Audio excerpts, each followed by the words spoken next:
اور سب سے بڑی بات یہ ہے کہ بہت بڑی پلانر ہے، وہ آئندہ ہزاروں سال کی پلاننگ کر کے بیٹھے ہوئے ہیں۔ یہ جو کچھ اس وقت میں ہو رہا ہے نا فلسطین میں بطور خاص مسلمانوں کے ساتھ، ان کی اپنی سرزمین سے وہاں انہیں بھگایا جا رہا ہے، مارا جا رہا ہے، پتہ نہیں کیا کیا ہو رہا ہے، یہ آج کی پلاننگ نہیں ہے، پچھلے سینکڑوں سالوں پرانی پلاننگ ہے۔ ان پلاننگ پر ہماری نگاہیں بڑی بدقسمت ہے کہ دشمنان اسلام کی پلاننگ روب عمل ہوتے ہوئے دیکھ رہی ہے۔ یہ بات سمجھ میں آ رہی ہے میں کیا کہنے چاہ رہا ہوں؟ ہماری ذمہ داری تھی کہ ہماری نگاہوں کے سامنے کسی دوسرے پر بھی ظلم نہ ہو، یا خود ہم پر ظلم ہو رہا ہے تو ہم پر ہونے والے ظلم کو ہم نہیں روک سک رہے ہیں، دوسروں پر ہونے والے ظلم کو کیا خاک روکیں گے؟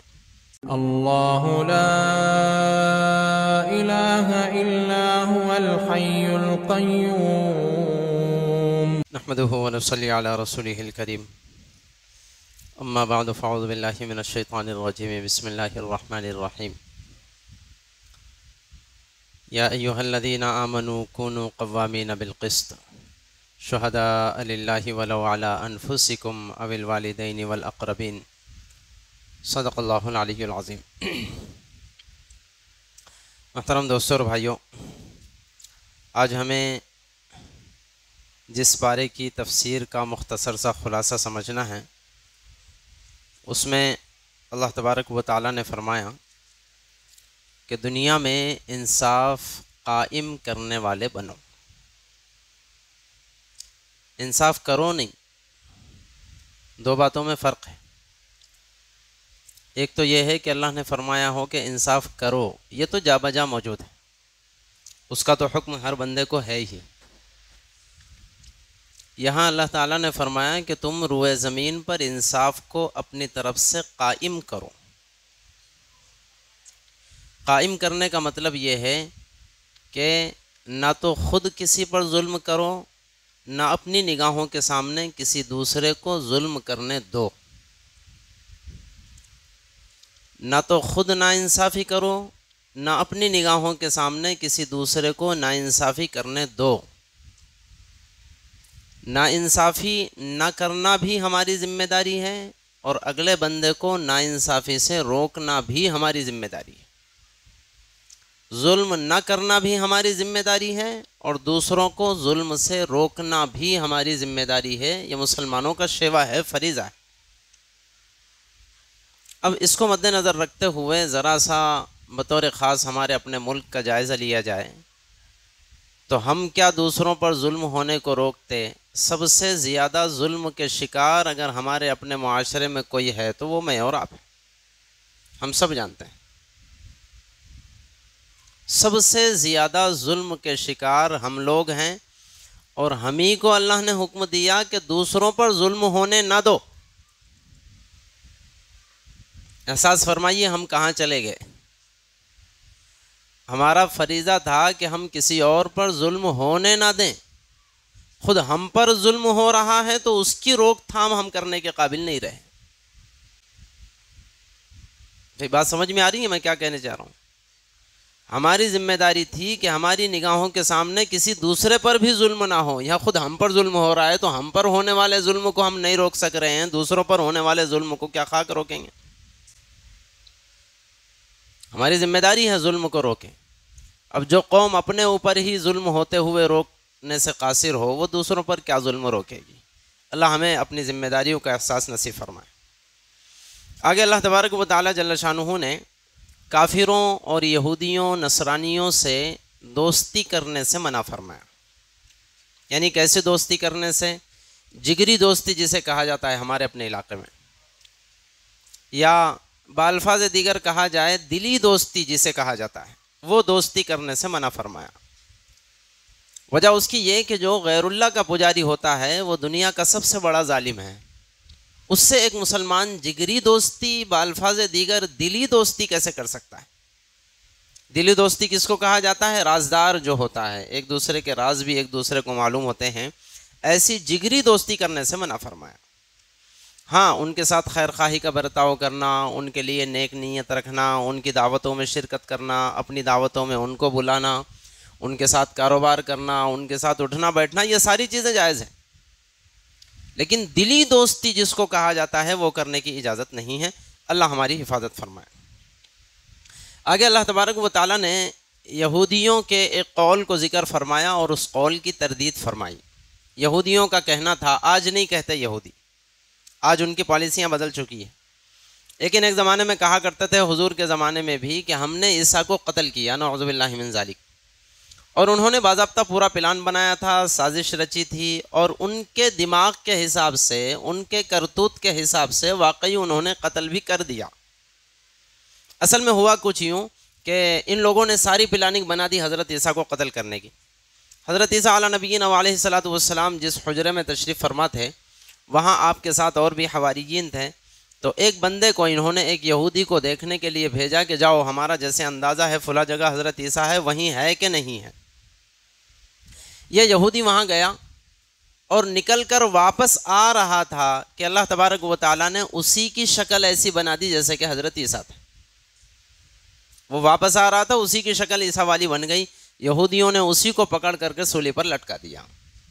اب ان کے گمان کے حساب سے تو واقعی انہوں نے حضرت عیسیٰ کو قتل ہی کر دیا، اور یہی ماننا ہے عیسائیوں کا بھی۔ خود عیسائی بھی یہی مانتے ہیں کہ یہودیوں نے عیسائیوں کو، حضرت عیسیٰ کو قتل کر دیا۔ لیکن قرآن پاک گواہی دے رہا ہے، اللہ تبارک و تعالیٰ فرماتے ہیں وما قتلوہ وما صلبوہ ولکن شبہ لہم، نہ انہوں نے حضرت عیسیٰ کو قتل کیا، نہ حضرت عیسیٰ کو سولی پر چڑھایا، بلکہ معاملہ ان پر مشتبہ ہو گیا، وہ سمجھے ہی نہیں کہ ہمارے ساتھ کیا ہوا۔ اور پھر اللہ تبارک و تعالیٰ نے حضرت عیسیٰ کو زندہ آسمانوں پر اٹھا لیا، اور اس کی شکل کیا بنی وہی جو میں نے ابھی بتائی ہے۔ لیکن بڑی تعجب خیز بات ہے کہ یہودیت بڑی شاطر قوم ہے، بڑی مکار قوم ہے، بہت زیادہ عیار قوم ہے، بہت زیادہ دھوکے باز قوم ہے، اور سب سے بڑی بات یہ ہے کہ بہت بڑی پلانر ہے۔ وہ آئندہ ہزاروں سال کی پلاننگ کر کے بیٹھے ہوئے ہیں۔ یہ جو کچھ اس وقت میں ہو رہا ہے نا فلسطین میں بطور خاص مسلمانوں کے ساتھ، ان کی اپنی سرزمین سے وہاں انہیں بھگایا جا رہا ہے، مارا جا رہا ہے، پتہ نہیں کیا کیا ہو رہا ہے، یہ آج کی پلاننگ نہیں ہے، پچھلے سینکڑوں سالوں پرانی پلاننگ ہے۔ ان پلاننگ پر ہماری نگاہیں بڑی بدقسمت ہے کہ دشمنان اسلام کی پلاننگ روب عمل ہوتے ہوئے دیکھ رہی ہے۔ اب چاہے وہ معاملہ فلسطین کا ہو، چاہے ہمارے اپنے ملک کا ہو، یہاں کے جو اس دشمنان اسلام ہیں وہ بھی انہی کے ٹرینر ہیں، ان کے ٹرینر وہی ہیں، وہیں سے ٹریننگ حاصل کیے ہوئے ہیں، اور پورا نظریہ 100% یہودیت کا ہے کہ مسلمانوں کی ہماری نگاہوں کے سامنے کوئی حیثیت نہیں۔ بلکہ میں آپ کو آگے کی بات بتاؤں، دو ہی قومیں پوری دنیا میں ایسی ہیں جو قومیں ایک نظریہ رکھتی ہے، وہ یہودیت والا نظریہ ہے، ایک نظریہ وہ اور ایک نظریہ یہاں کے ہمارے دشمنان اسلام کا۔ دو ہی قومیں ہیں، تیسری کوئی قوم نہیں ہے جن کا ایک نظریہ ہو، اور وہ نظریہ کیا؟ حکومت کرنے کے قابل صرف ہم ہیں۔ بقیہ دنیا میں جتنی قومیں ہیں وہ ساری کی ساری قومیں ہماری غلامی کے لیے پیدا ہوئی ہے، وہ انسانوں کی فہرست میں آتی ہی نہیں، وہ جانوروں کے درجے میں ہے۔ اچھی طرح سے ذہن میں رکھیں، مجھ سے زیادہ مطالعہ ہمارے یہاں بہت سارے لوگوں کا ہے، مجھ سے زیادہ برہمن کو اور یہودیت کو جاننے والے لوگ موجود ہیں، چاہے اسلام ہو، چاہے عیسائی ہو، چاہے کسی دھرم سے تعلق رکھنے والے ہوں، ان کے نزدیک جانوروں کے درجے میں ہے۔ یہودیوں کی کتابوں میں باضابطہ لکھا ہوا ہے، جیسے کہ برہمن کی کتابوں میں باضابطہ لکھا ہوا ہے، ان کا نظریہ وہ ایک کہ اللہ تبارک و تعالیٰ کے اصل چہیتے ہم ہیں۔ قرآن کہتا ہے نحن ابناء اللہ و احباؤہ، جملہ یہودیوں کا قرآن نقل کرتا ہے، یہودی یہ کہتے ہیں ہم اللہ تبارک و تعالیٰ کے بیٹے اور اس کے پسندیدہ قوم ہیں، اور ان کا ماننا یہ ہے کہ دنیا میں ہمارے علاوہ جتنے انسان ہیں وہ ہماری غلامی کے لیے پیدا ہوئے ہیں، اس سے زیادہ ان کی کوئی حیثیت نہیں ہے۔ یہی وجہ ہے، تفصیل کا موقع نہیں ہے، بینکوں کا نظام لے لیجئے، اور جتنے دنیا میں نظام اس وقت سود خوری کے چل رہے ہیں، ان سارے نظاموں کے ذریعے سے یہودیت نے ساری دنیا کو، صرف مسلمانوں کو نہیں، ساری دنیا کو یوں جکڑا ہوا ہے اسی نظریے کے پیش نظر۔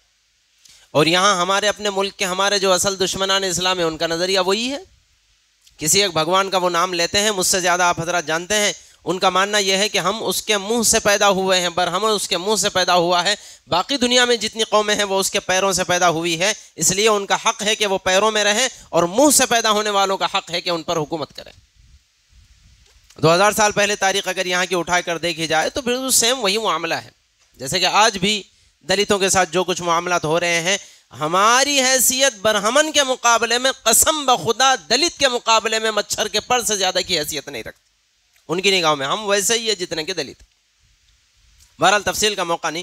خلاصہ یہ کہ بڑی شاطر قوم ہے. میں یہ کہہ رہا تھا یہودیت بڑی شاطر قوم ہے. ہزاروں سال کی پلاننگ ان کے پاس ہوتی ہے. تو انہوں نے اپنی مکاری اور عیاری کے ذریعے سے آج بہت سارے عیسائیوں کا ذہن بھی تبدیل کر دیا ہے. اب بہت سارے عیسائی یہ نہیں مانتے ہیں کہ یہودیوں نے حضرت عیسیٰ کو قتل کیا. انہوں نے بڑے بڑے پادریوں سے باضابطہ لکھوا لیا ہے کہ حضرت عیسیٰ کے قتل کا الزام یہودیوں پر نہیں ہے. ابھی چند سال پہلے لکھوایا ہے. یہودیوں پر حضرت عیسیٰ کے قتل کا الزام نہیں ہے، انہوں نے باضابطہ لکھوایا. حالانکہ پہلے حالت یہ تھی کہ عیسائی یہودیت کا سب سے بڑا دشمن تھا. مسلمانوں سے اتنی کٹر دشمنی نہیں تھی جتنی کہ عیسائیوں سے تھی.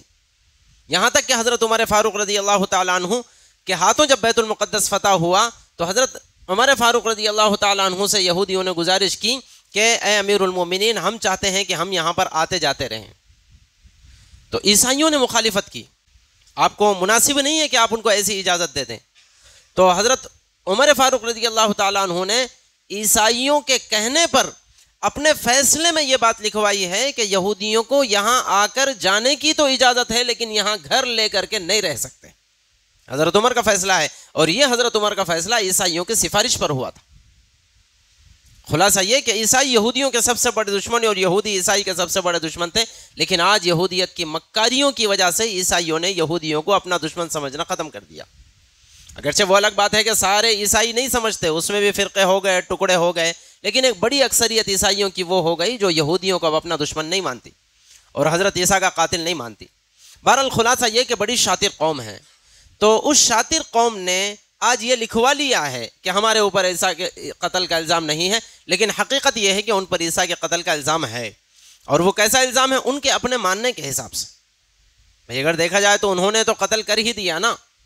ایک بندہ حضرت عیسیٰ کی شکل لے کر آیا، اس کو انہوں نے قتل کر دیا. تو ان کے نظریے کے حساب سے تو انہوں نے قتل کر دیا. حالانکہ حقیقت کیا ہوئی؟ قرآن کہتا ہے کہ وَمَا قَتَلُوهُ وَمَا صَلَبُوهُ وَلَكِنْ شُبِّهَ لَهُمْ. انہوں نے نہ تو حضرت عیسیٰ کو قتل کیا، نہ ان کو سولی پر چڑھایا، بلکہ معاملہ ان پر مشتبہ ہو گیا. اللہ تعالیٰ نے ان کو آسمانوں پر زندہ اٹھا لیا. اس واقعے کو باری تعالیٰ نے یہاں بیان فرمایا. آگے اللہ تبارک و تعالیٰ نے چوری کرنے والوں کی سزا بیان فرمائی. اللہ تعالیٰ فرماتے ہیں وَالسَّارِقُ وَالسَّارِقَةُ فَاقْطَعُوا أَيْدِيَهُمَا. چور ہو یا چور عورت ہو، چور مرد ہو یا چور عورت ہو، کوئی بھی ہو، ان کے ہاتھ کاٹ دیے جائیں. دین اسلام کا حکم ہے ہاتھ کاٹ دیا جائے. جرم کی سزا مجرم کو دی جائے تاکہ دنیا سے جرم کرنے کا خاتمہ ہو. مجرم کو جہاں پھول کے ہار پہنائے جائیں وہاں مجرم پہ مجرم پیدا ہوتے رہتے ہیں. جب مجرموں کو یہ بات محسوس ہوتی ہے کہ میں جرم کروں، اس سے بڑا تو دنیا میں کوئی اور ذریعہ ہے ہی نہیں کہ جرم کر کے پروان چڑھ جائے آدمی. جرم کی سزا اس وجہ سے ہوتی ہے کہ اسے بھی سزا ملے اور اس سزا کو دیکھ کر کے دوسرے کسی اور بندے کی بھی جرم کرنے کے مجال نہ ہو. بہرحال اللہ تبارک و تعالیٰ نے ہاتھ کاٹ دینے کا حکم دیا تاکہ پھر کسی کی ہمت اور مجال نہ ہو کہ بعد میں چوری کرے. اور خاص طور پہ فرمایا والسارق والسارقۃ. یہاں ایک بات ذہن میں رکھے، بڑی خاص ہے. اللہ تعالیٰ نے قرآن پاک میں اور احادیث رسول اللہ میں اللہ کے نبی نے بھی ایک طرز یہ اختیار فرمایا ہے کہ اکثر و بیشتر صرف مذکر کے صیغے سے حکم دیا گیا، مردوں کو حکم دیا گیا، اور مردوں کے ضمن میں عورتیں بھی آ جاتی ہیں. جیسے اللہ نے فرمایا اقیموا الصلاۃ. اقیمو کا لفظی ترجمہ ہے اے مردوں کی جماعت نماز قائم کرو. عورتوں کو تو حکم نہیں ہے، لیکن عورتیں مردوں کے ضمن میں آ جاتی ہے، الگ سے عورتوں کو حکم دینے کی ضرورت نہیں ہے. وآتوا الزکاۃ کا مطلب ایسا ہی ہے. حج کا حکم ایسا ہی آیا، زکوٰۃ کا حکم ایسا ہی آیا، اور جتنے احکامات ہیں تقریباً ویسے ہی آئے ہیں. لیکن اللہ ماشاءاللہ چند احکامات ایسے ہیں جہاں اللہ تعالیٰ نے عورتوں کے ساتھ مردوں کا تذکرہ، مردوں کے ساتھ عورتوں کا تذکرہ بطور خاص فرمایا ہے. انہی میں سے ایک یہ جگہ ہے. اللہ نے صاف طور پر فرمایا کہ چور مرد ہو یا چور عورت ہو، دونوں کے ہاتھ کاٹو. کیوں؟ اس کی ایک خاص وجہ ہے. وجہ یہ ہے کہ عورت کمزور ہوتی ہے، نادان ہوتی ہے، اس پر لوگوں کو رحم آ جاتا ہے، ہم سب یہ جانتے ہیں. تو کہیں ایسا نہ ہو کہ عورت کا تذکرہ باضابطہ نہ کیا جائے تو کچھ لوگ رحم کرنے لگ جائیں، اور رحم کر کے چوری کوئی عورت کرتی ہے تو اس چورنی کے ہاتھ کاٹنے سے بچ جائیں یا اس کی سفارش کرنے لگ جائیں. کہیں ایسا نہ ہو اللہ کی حد قائم کرنے میں کوئی آڑے نہ آ جائے، اس وجہ سے اللہ تعالیٰ نے مردوں کے ساتھ عورتوں کا تذکرہ باضابطہ فرمایا. والسارق والسارقۃ. چور ہو یا چورنی ہو، فاقطعوا ایدیہما، تو دونوں کے ہاتھ کاٹو، بخشنے کی کسی کو بھی اجازت نہیں ہے. اور پھر اللہ کے نبی صلی اللہ علیہ وسلم نے یہ جو حدود تھے نا ان کو قائم بھی کر کے دکھلایا. اللہ نے فرمایا زنا کرے دیکھو غیر شادی شدہ ہے کہ شادی شدہ ہے، غیر شادی شدہ ہے تو 100 کوڑے لگاؤ، اور اسلامی 100 کوڑے 50 سے پہلے آدمی مر جائے، اور اگر شادی شدہ ہے تو فرمایا اسے دفن کر کے، آدھا دفن کر کے اس کے سر پر اتنے پتھر مارو کہ وہ مار کھا کھا کے مر جائے، سنسار کر دو اسے۔ ہمارے لیے پھر بھی خوش قسمتی کی بات ہے کہ اللہ تبارک و تعالیٰ نے ویڈیو کے ذریعے سے ہی افغانستان میں 1-2 واقعات ایسے دیکھنے کو نصیب فرمائے، یہ خوش قسمتی کی بات ہے۔ وہ لوگ آج ہمارے لیے سر کا تاج ہے، انہوں نے اسلام اور اسلام کی روایات کو باقی رکھا ہوا ہے، اللہ تعالیٰ ان کی چپل دھونے کی ہمیں بھی توفیق نصیب فرمائے۔ اصل اسلام ان کے پاس باقی ہے، ہمارے پاس نہیں ہے۔ ایک واقعہ آیا تھا، یہی افغانستان کا واقعہ، ہماری حالت اندازہ لگائے کیا ہو گئی۔ آج شاید تفسیر سے زیادہ کچھ تقریر کی طرف ہم جا رہے ہیں۔ ہماری حالت کیا ہو گئی، وہ افغانستان والا ایک ویڈیو ایک میں نے شیئر کیا ایک گروپ میں، تو گروپ کے ایڈمن صاحب نے 5 منٹ میں فون کیا کہ فوری سے ڈیلیٹ کرو، نامناسب ہے۔ استغفر اللہ۔ حالانکہ اللہ کا قرآن میں حکم ہے، اسے دیکھنا بھی ہمیں برداشت نہیں ہے، ہم کیا دین پر عمل کریں گے اور دنیا کو عمل کروائیں گے۔ وہ ہمارے سر کا تاج ہے، اللہ انہیں جزائے خیر نصیب فرمائے۔ تو اللہ کے نبی صلی اللہ علیہ وسلم نے، میں بتا رہا تھا، یہ احکامات کو جاری کر کے دکھلایا۔ ایک مرتبہ ایک فاطمہ نامی خاتون نے حضور کے زمانے میں چوری کی، نام فاطمہ تھا، نعوذ باللہ من ذالک، حضور کی بیٹی فاطمہ تو زہرا نہیں تھی، نام فاطمہ تھا، لیکن اتفاق سے وہ بڑے گھرانے کی، عزت دار گھرانے کی خاتون تھی۔ حضور نے حکم فرمایا ہاتھ کاٹ دیا جائے، تو چند لوگ آئے حضور کے پاس اور سفارش کرنے لگے، اللہ کے نبی شریف گھرانے کی، عزت گھرانے کی خاتون ہیں، بڑے گھرانے کی خاتون ہیں، اس گھر کی عورت کا ہاتھ کٹے گا تو ان کی عزت کیا رہے گی، اس لیے ہم گزارش کرتے ہیں کہ کچھ لے دے کر کے اس کا ہاتھ نہ کاٹا جائے اور معاملے کو رفع دفع کر دیا جائے۔ قربان جائیں آقا صلی اللہ علیہ وسلم پر یکسانیت کا درس کس طرح سے ہمارے نبی نے ہمیں دیا۔ اللہ کے رسول فرماتے ہیں، قسم ہے اس ذات کی جس کے قبضے میں میری جان ہے، اگر اس فاطمہ کے بجائے فاطمہ بنت محمد بھی اگر چوری کرنے والی ہوتی تو آج اس کا ہاتھ کاٹنے سے بھی مجھے کوئی روک نہیں سکتا تھا۔ اگر میری بیٹی ہوتی تو بھی میں ہاتھ کاٹتا تھا۔ یوں برابری کر کے دکھلائی، سب میں قانون سب کے لیے ایک، دستور سب کے لیے ایک ہے۔ اللہ ہمیں آپ کی حرص کرنے، نقش قدم پر چلنے کی توفیق نصیب فرمائے۔ آگے اللہ تبارک و تعالی جل شانہ نے اسی پارے میں قرآن پاک کی سب سے آخر آیت جو نازل ہوئی ہے اس کو رکھا ہے، جس کا مفہوم ہے الیوم اکملت لکم دینکم واتممت علیکم نعمتی ورضیت لکم الاسلام دینا۔ آج ہم نے دین کو مکمل کر دیا، اب اس دین میں کسی اور چیز کے داخل کرنے کی اجازت نہیں ہے۔ تو یہ جو دین مکمل ہوا، یہ بڑی فضیلت والی بات ہے کہ اللہ تعالیٰ نے ہمارے لیے دین کو کامل اور مکمل فرمایا۔ تو ایک یہودی کا واقعہ بڑا عجیب ہے، حضرت عمر کے پاس آ کر اس نے حضرت عمر سے کہا ایک مرتبہ کہ عمر، تمہیں پتا ہے کہ تمہاری قرآن میں ایک ایسی آیت ہے کہ اگر وہ آیت ہماری توریت میں ہوتی تو جس دن نازل ہوتی اس دن ہم عید منا لیتے۔ حضرت عمر نے کہا کہ بھئی وہ کون سی آیت ہے؟ اس نے یہی آیت پڑھ کر سنائی، الیوم اکملت لکم دینکم واتممت علیکم نعمتی ورضیت لکم الاسلام دینا۔ حضرت عمر نے فرمایا، میں جانتا ہوں کہ یہ آیت پاک جمعہ کے دن نازل ہوئی ہے اور ہم الحمدللہ جمعہ کو عید کا دن مانتے ہیں، اور یہ بھی جانتا ہوں کہ یہ آیت پاک عرفہ کے میدان میں نازل ہوئی ہے، اور وہ عرفہ کا میدان بھی ہمارے لیے متبرک اور محترم ہے، اور 9 ذی الحجہ کو آئی ہے، وہ بھی ہمارے لیے ایام عید میں سے ہے۔ حج کا اہم ترین رکن اس دن ادا کیا جاتا ہے۔ بہرحال اگر تم عید مناتے تو کوئی فکر کرنے کی ضرورت نہیں ہے، اس دن تو عید ہم بھی مناتے ہیں۔ آگے اللہ تبارک و تعالی جل شانہ نے وضو کا حکم فرمایا نماز پڑھنے کے لیے۔ وضو ہم سب کرتے ہیں، یہ وضو قرآن پاک سے ثابت ہے۔ اللہ تعالیٰ فرماتے ہیں جب تم نماز کا ارادہ کرو تو فغسلوا وجوہکم وایدیکم الی المرافق وامسحوا برؤوسکم وارجلکم الی الکعبین۔ اس میں اللہ تعالیٰ نے 4 فرائض بتائے، چہرے کو دھو اور دونوں ہاتھوں کو دھو کہنیوں تک، اور پھر سر کا مسح کرو، اور پھر اپنے دونوں پیروں کو ٹخنوں سمیت دھو۔ اب اس میں 2-3 باتیں بطور خاص سمجھنے کی ہے۔ سر کا مسح کرو، کتنا مسح کرو؟ تو سر کا مسح کرو، اس میں بہرحال ایک تفصیل کے ساتھ 1/4 سر کا مسح، یعنی 1/4 سر کا مسح کر لینا کافی ہے۔ پورے سر کا مسح کرنا تو سنت ہے، اس میں ثواب ہے اپنی جگہ، لیکن کبھی گڑبڑی ہو، مان کے چلیں کہ جماعت چھوٹ جانے کا ڈر ہو یا وقت نکل جانے کا ڈر ہو، تو پھر فرض مسح کرنا صرف 1/4 کا ہے۔ 1/4 کا بھی اگر ہم مسح کر لیتے ہیں تو پھر یہ جائز ہے، ہمارا وضو مکمل ہو جائے گا۔ اور کہنیوں کو دھو الی المرافق، کہنیوں سمیت دھو۔ کہنیوں کا اللہ نے تذکرہ فرمایا، کہنیوں کو دھونے میں ملاؤ، اس لیے احتیاط کے ساتھ کہنیوں کو دھونے کی ضرورت ہے۔ اور کعبین تک، ٹخنوں تک اپنے پیروں کو دھو، اس لیے یہ بھی کوشش کرنے کی ضرورت ہے کہ ہمارے ٹخنے بھی پورے مکمل دھل جائیں، اس میں بھی ایک بال برابر بھی جگہ سوکھی نہ رہے۔